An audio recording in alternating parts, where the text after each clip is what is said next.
À la une de l'actualité, assassinat de Chéribin Okende, son parti politique Ensemble pour la République exige la mise en place d'une commission d'enquête indépendante et internationale pendant que l'enquête initiée par le gouvernement est en cours.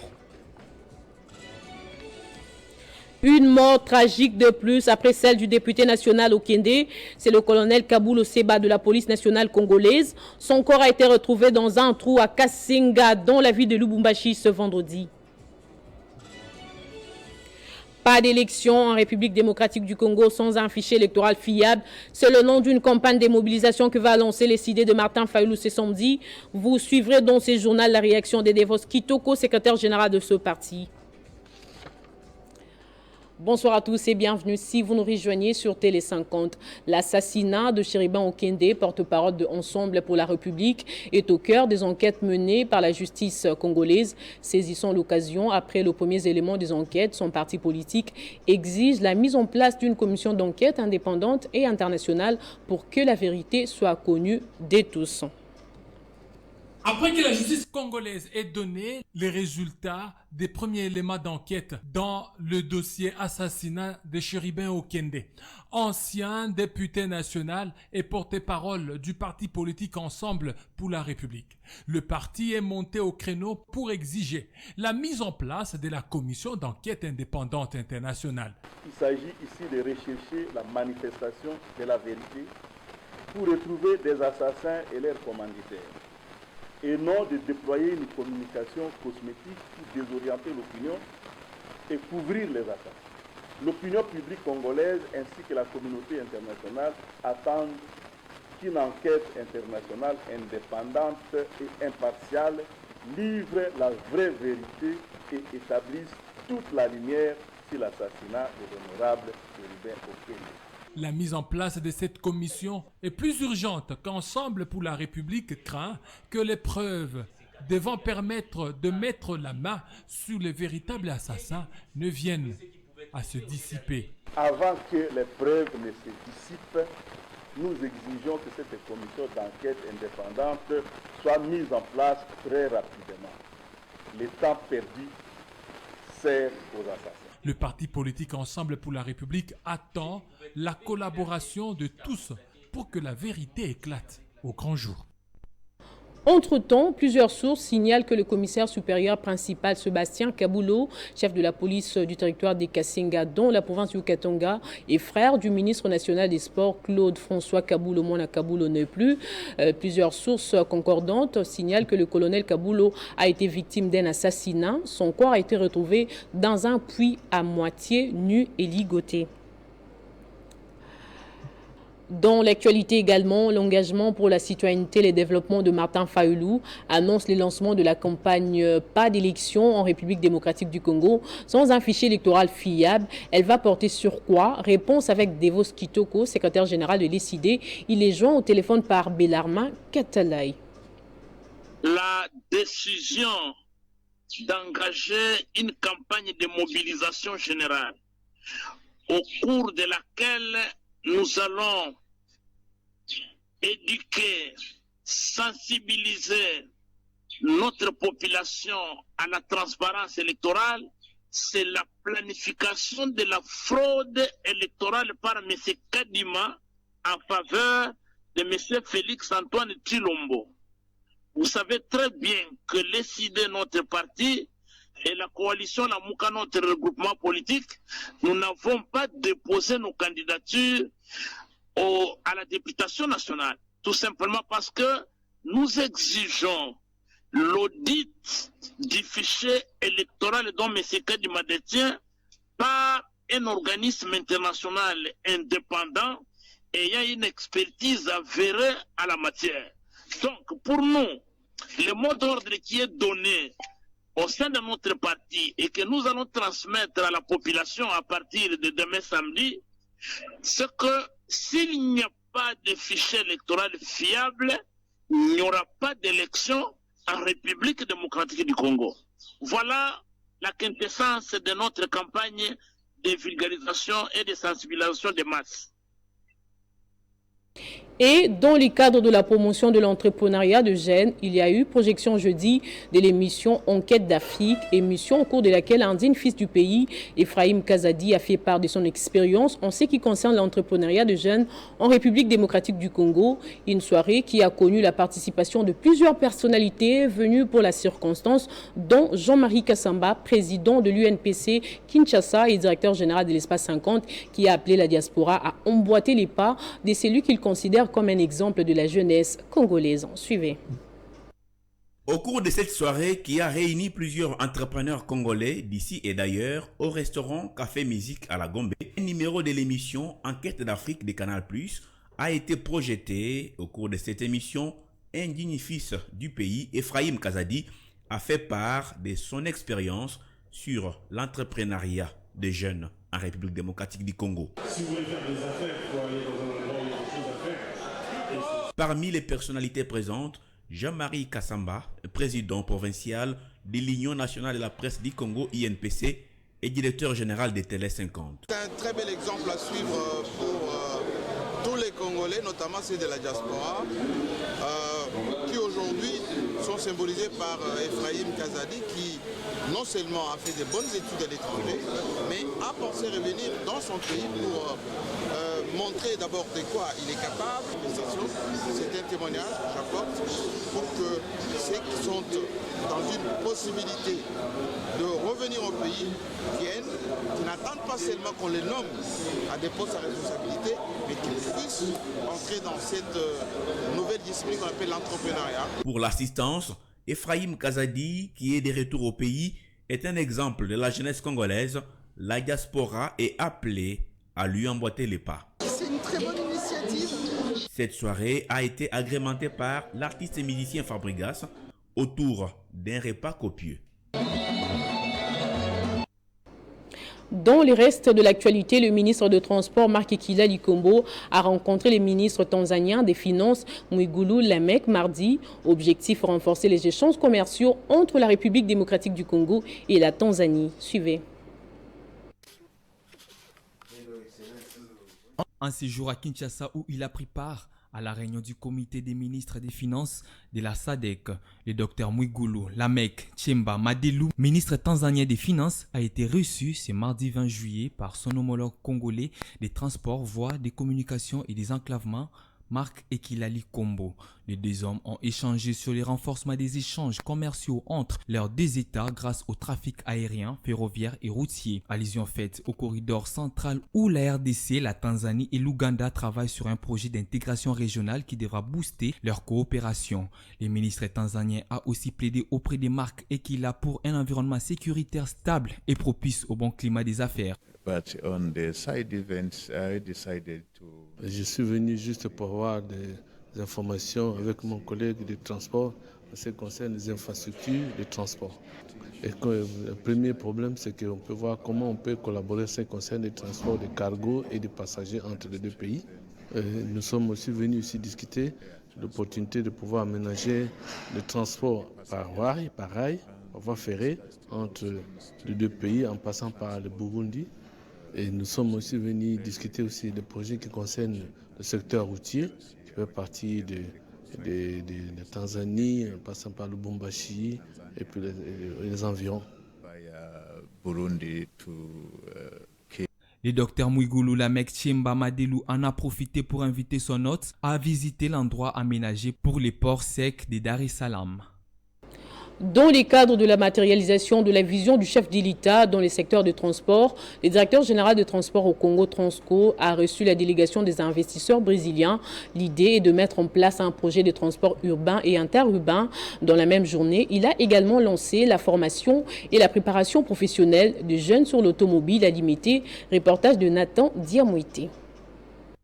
La journée du travail chargée du directeur général de Transco, le bâtonnier Cyprien Beremouba, a commencé par cette audience accordée à la délégation des investisseurs brésiliens du groupe JTP Transport. Le DG de Transco, assisté par son adjoint Flori Boituka, a échangé avec le directeur général du groupe JTP Transco, Raoul Wagner, sur la possibilité de mettre en place un projet de transport urbain et interurbain dans un partenariat gagnant-gagnant. Notre présence à Kinshasa, c'est pour tisser une collaboration avec Transco dans le but de mettre en place un projet de transport urbain et interurbain. Après cette journée, le directeur général de Transco a procédé au lancement officiel du centre de formation et des préparations professionnelles de Transco sur l'automobile pour les catégories B, C et D, dans laquelle les apprenants ont appris l'automobile de la toute première promotion. 45 au total ont débuté leur formation. Le numéro 1 de Transco a invité ces derniers à être assidus à la formation dispensée par les formateurs attitrés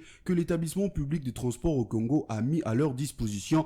Il a également demandé par la même occasion aux formateurs de ne pas être complaisants vis-à-vis des apprenants et promouvoir la méritocratie. Tout le monde dit à Kinshasa soutenir le président de la République. Fati béton, Fati béton. Mais c'est ça le vrai soutien.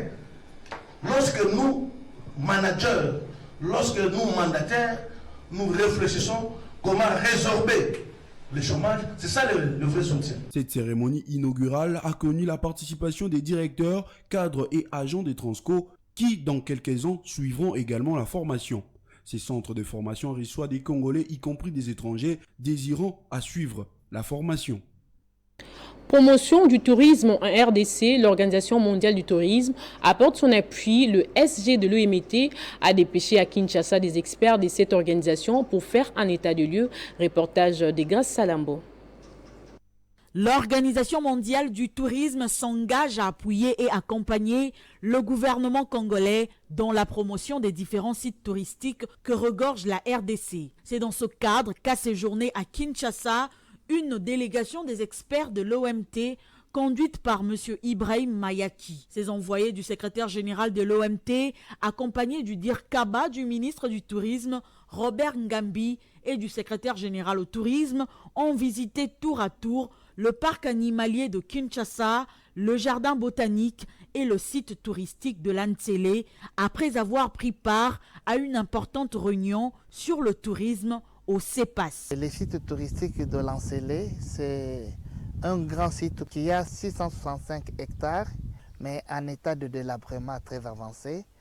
Son Excellence, Monsieur le ministre du Tourisme, n'aménage aucun effort pour trouver les partenaires afin que ce site ici soit réhabilité. Si ce site est réhabilité comme il faut et est exploité comme il faut, il peut devenir vraiment un outil touristique et un facteur d'attraction majeur pour les visiteurs. La visite de ces experts de l'Organisation mondiale du tourisme à Kinshasa fait suite aux échanges fructueux qu'a eu le ministre du Tourisme, Maître Didier Mazenga Mukanzu, avec le secrétaire général de l'OMT à Madrid au mois de mai dernier. Le patron du tourisme en RDC multiplie les contacts pour la promotion du tourisme congolais, conformément à la vision du chef de l'État, Félix Tshisekedi. La gouverneure de la province du Haut-Lomami et fidèle de l'église catholique Yumba Kalinga a visité l'évolution de travaux de construction de la grotte mariale, une action qui s'inscrit dans le cadre de ses dons à l'endroit de son église.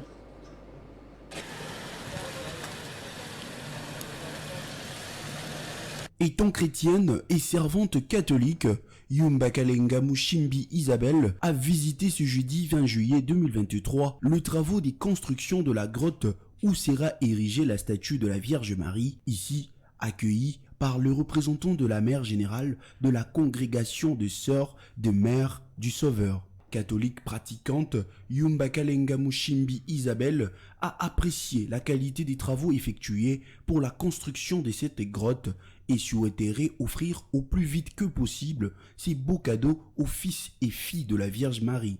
Ces travaux sont financés par fonds propres de la gouverneure Kalenga Mushimbi Isabelle et ces gestes n'est pas le premier qui a été posé par le numéro 1 des provinces à l'endroit de l'église catholique.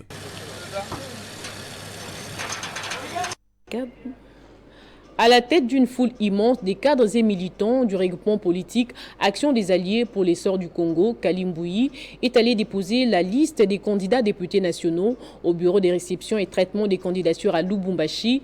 La AEAC se range derrière le président de la République, Félix-Antoine Tshisekedi Tshilombo, afin de lui donner une majorité écrasante pour son deuxième mandat. Résolument déterminé à donner au président de la République une majorité parlementaire écrasante. À l'issue des élections de décembre 2023, le regroupement politique Action des Alliés pour l'essor du Congo ne lésine pas sur le moyen. Ce jeudi 20 juillet 2023, c'est une foule immense, des milliers de cadres et militants de l'ASC qui a pris d'assaut les grandes artères de Lubumbashi pour accompagner leurs candidats députés nationaux à la CENI. Derrière leur coordonnateur provincial Kalimboui, ce regroupement a fait une véritable démonstration de force. Une ère des victoires presque acquises d'avance, tant la popularité du président national de la vision Fachi rénovée n'est plus à démontrer à Lubumbashi. Après toutes les formalités requises, Kalimboui a déposé la liste des candidats, ce avant de rappeler la nécessité de l'unité du peuple congolais derrière Félix Tshisekedi pour sa réélection pour un deuxième mandat. Atupende tribalisme. Shabato tukuba toto muntu moya. Kasai, Muluba, Kachokwe. Shabato tukuba nani ba congolais. Nous soutenons le président de la République et nous sommes convaincus de lui donner une majorité écrasante dans le Haut-Katanga et partout à Lubumbashi. Le président de la VFR appelle ses militants à se tenir prêts pour la grande bataille électorale de décembre prochain.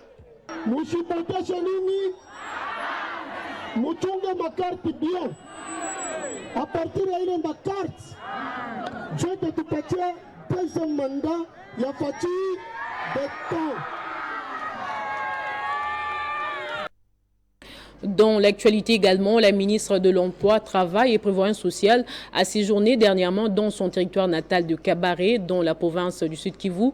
Claudine Ndoussi a sensibilisé les forces vives constituées des ONG, ASBL, des églises et partis politiques à participer massivement aux prochaines échéances électorales pour donner la chance au président Félix-Antoine Tshisekedi de briguer un second mandat. C'était à l'occasion du dépôt de sa candidature suite à la demande de sa base naturelle au regard de ses multiples actions sociales et projets de développement réalisés sur place. Réclamé par la population de Kabaré, enfin, Claudine Ndoussi Mwankembe dépose sa candidature à la députation nationale. Actuel ministre national de l'Emploi, Travail et Prévoyance sociale, Claudine Ndoussi Mwankembe a officiellement déposé sa candidature au bureau des traitements et réception des candidatures de la CENI, antenne de Kabaré.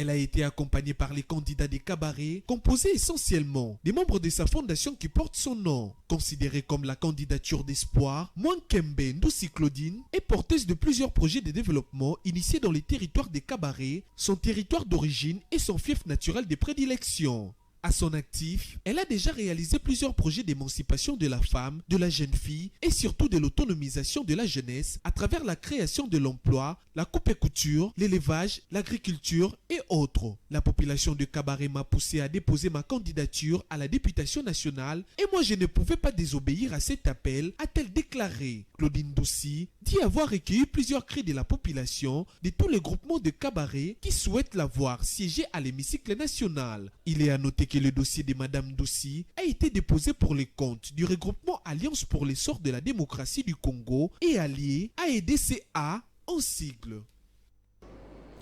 Revenant d'une mission officielle à Kinshasa, le gouverneur de la province de la Mongala, César Limbaya, est de retour. À son arrivée dans la cité de Bumba, il a appelé à l'unité et à l'amour. Il est 11h local lorsque l'avion transportant à son bord le gouverneur de la province de la Mongala, César Limbaya, atterrit à l'aéroport de Bumba. La population s'est déplacée en masse pour accueillir le chef de l'exécutif provincial revenant d'un long séjour de travail à Kinshasa. De l'aérodrome de Bumba, en passant par l'avenue Mbandaka pour chuter au stade Père Carlos où il a tenu un meeting populaire. Dans son adresse, il a appelé les Mongalaises et les Mongalais à la cohésion et à l'amour de la province. J'ai dit merci à Dieu non seulement pour votre accueil, mais aussi pour l'occasion de ces retrouvailles. Comme je l'ai toujours dit, Limbaya et à Dieu, ni était de cela, je n'allais pas avoir ses pouvoirs. J'ai dit merci beaucoup au chef de l'État pour la confiance d'être son représentant dans cette province. En premier lieu, je demande à tous les habitants de la Mongala d'être unis. La province ne marche pas à cause de la division et les insultes. Le gouverneur a au cours du même meeting dissipé tout malentendu quant au financement du programme de développement local des 145 territoires. 145 territoires est un bon projet du chef de l'État. Ces projets, nous devons tous les protéger. Mais ces projets chez nous, ici, n'est pas encore visible. Que personne ne vous mente, cette somme a été donnée au PNUD. On dit que Limbaya a détourné l'argent. Cette somme est entre les mains de qui? Si quelqu'un a la preuve que Limbaya a détourné l'argent, il peut me le montrer et je démissionne.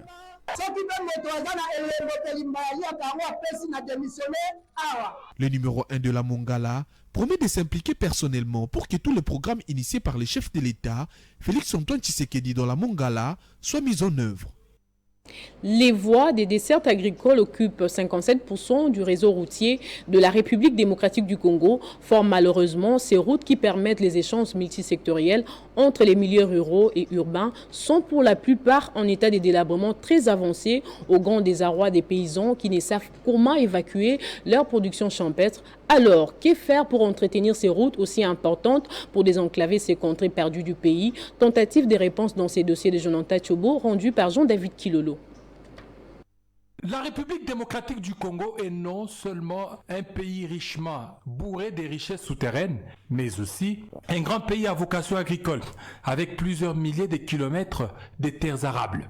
Paradoxalement, le peuple vit dans une misère indescriptible, faute, entre autres, d'absence de voies pour évacuer la nourriture produite dans les milieux ruraux. La revanche du sol sous les sous-sols doit être complétée par l'entretien et la création de routes de dessertes agricoles. Mais fort malheureusement, la plupart de ces routes existantes à travers le pays sont en mauvais état. Sans entretien, elles sont souvent des pistes en terre qui se dégradent rapidement sous l'effet des pluies intenses, de la végétation envahissante et des mauvaises habitudes des usagers. Elles deviennent impraticables en quelques mois. Les nids des poules, les flaques d'eau, les bourbiers, les érosions et autres rendent la circulation extrêmement difficile. Voyager sous ces pistes relève de parcours de combattants.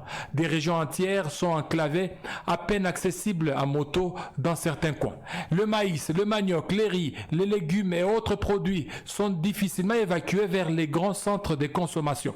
Et donc, deux actions essentielles constituent la réponse à la question de comment faire pour entretenir ces routes de dessertes agricoles en République démocratique du Congo. La création de l'Office de voies des dessertes agricoles au VDA et la nomination d'un bon comité de gestion pour la direction. 86 871 km de routes de dessertes agricoles et donc les réseaux routiers national gérés par l'OVDA et placés sous tutelle du ministère du Développement rural. C'est même à ce titre que le ministre François Roubota a reçu dans son cabinet le comité Badiachile, nouvellement nommé par le chef de l'État. Le ministre d'État en charge du développement rural, on a eu un très bon entretien.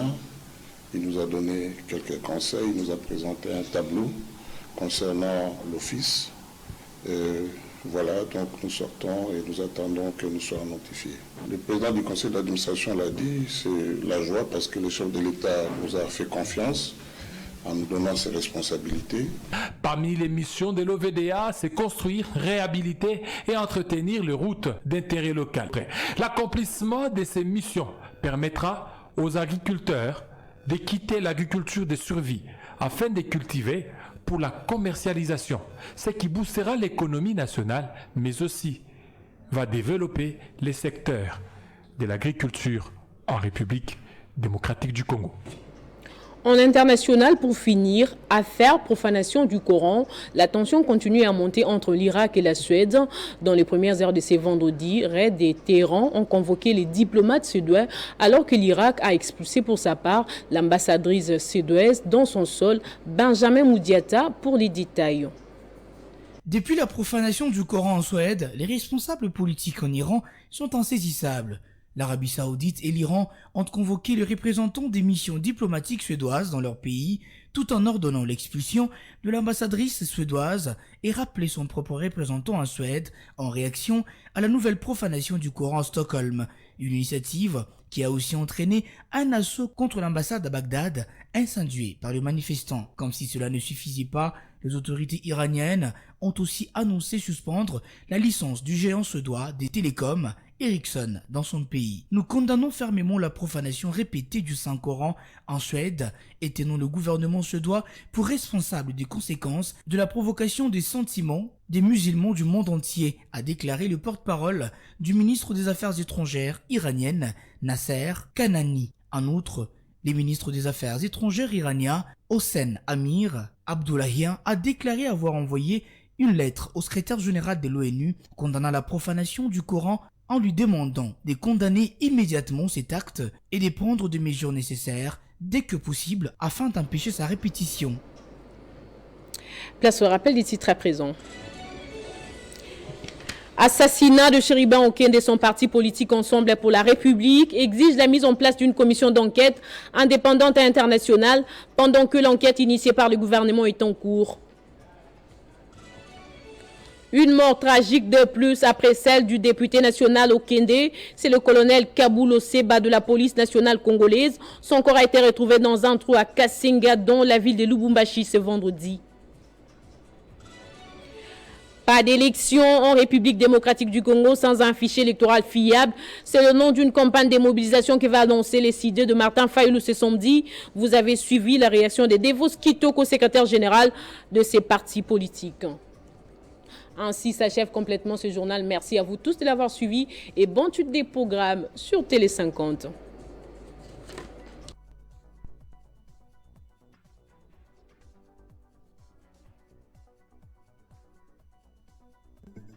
Retrouvez toute l'actualité en continu sur www.tele50.cd.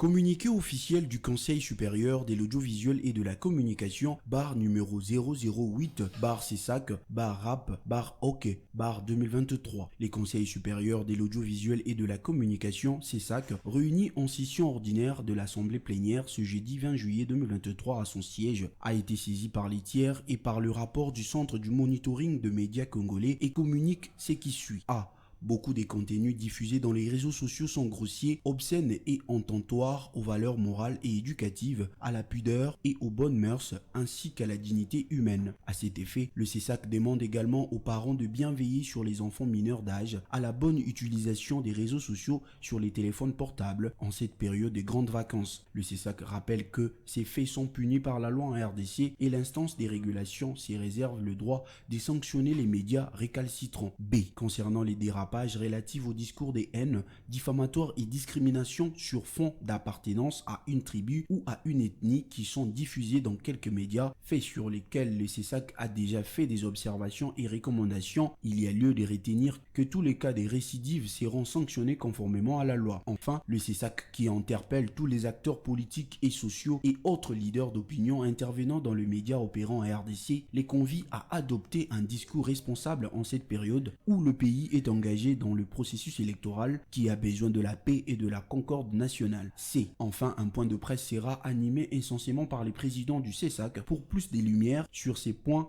et d'autres questions relatives à la régulation. Fait à Kinshasa le 20 juillet 2023. Kabamba Kasongo Oscar, rapporteur.